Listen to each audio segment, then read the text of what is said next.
Episode के अगले भाग में दिखाया जाता है जब प्रतीक के घर में एक औरत अपने आप को संतुष्ट करते हुए दिखाई जाती है और मोबाइल में वीडियो देखती है। अब उसकी इस हरकत को देखते हुए उनके घर का काम करने वाला काका उसके कमरे में आता है और उसे कहता है कि ये सब हकीकत में भी मिल सकता है। अब वो औरत अपने आप को संतुष्ट करते हुए कहती है कि तो फिर अब मेरे सपनों से बाहर आइए। तभी वो कहता है कि देखो आँख खोलो, मैं तुम्हारे सपनों से बाहर ही हूँ। और जैसे ही आँख खोल करके वो बैठी होती है तभी उसको देख करके शॉक्ड हो जाती है और वो कहता है कि डरो मत, मैं जानता हूँ कि तुम अपने आप को अकेला महसूस करती हो और अपने आप को संतुष्ट करती आई हो। मैं तुम्हें बहुत पसंद करता हूँ, तुम्हारे पति की जगह पूरी करना चाहता हूँ और तुम्हारे अकेलेपन को दूर करना चाहता हूँ। तुम्हारा बदन मखमली है। उसको छूते हुए उसे कहता है कि मेरा रोम रोम खड़ा हो रहा है। सुनो, हम दोनों यहाँ अकेले हैं, क्या हम एक दूसरे का अकेलापन दूर नहीं कर सकते? कहती है कि मत छुओ, मुझे छोड़ दो। और वो कहता है कि अरे कब तक इन अपने हाथों से अपने आप को संतुष्ट करती रहोगी? मैं तुम्हारा अकेलापन दूर करना चाहता हूँ और मुझे तो तुम बरसों से जानती हो और तुम्हारा अकेलापन भी दूर हो जाएगा। अब मुझसे दूर नहीं रहा जाता।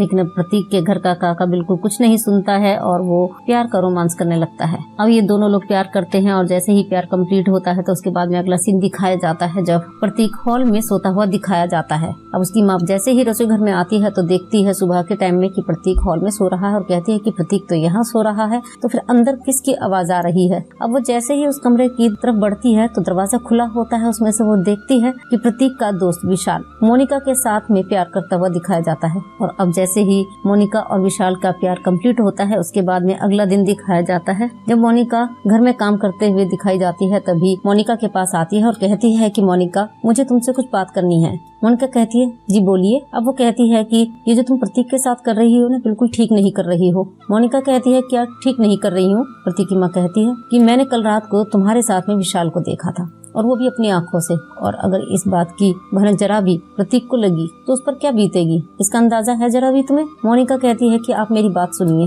मैं जो कुछ भी कर रही हूँ वो सब मैं सारी जरूरतें अपनी पूरी करने के लिए कर रही हूँ क्योंकि प्रतीक मुझे खुश नहीं कर पा रहे हैं। और कहती है कि प्यार तो मैं प्रतीक से ही करती हूँ लेकिन बस इस रिश्ते को बचाना चाहती हूँ, मैं मजबूर हूँ। तभी वो कहती है कि आप भी तो एक औरत है, क्या आपका मन नहीं करता है कि आपको दमखम से कोई प्यार करे? जब तक कोई औरत संतुष्ट ना हो तब तक उसमें क्या मजा, और वो मजा सिर्फ मुझे विशाल के साथ ही मिलता है, प्रतीक के साथ नहीं, इसलिए किसी से भी कुछ मत बोलना। प्रतीक की माँ कहती है ठीक है, मैं किसी को कुछ नहीं बताऊंगी लेकिन मेरी एक शर्त है। और दूसरी तरफ सीन दिखाया जाता है जब विशाल नीचे हॉल में आता है और सामने प्रतीक बैठा हुआ होता है। अब विशाल प्रतीक के बेडरूम में जाता है और फिर बाद में ऋतु आती है और प्रतीक की तरफ देख करके विशाल की तरफ कमरे की तरफ देखती है। इसी के साथ में ये एपिसोड खत्म होता है। हम फिर मिलेंगे अगले एपिसोड में, तब तक के लिए नमस्कार, धन्यवाद।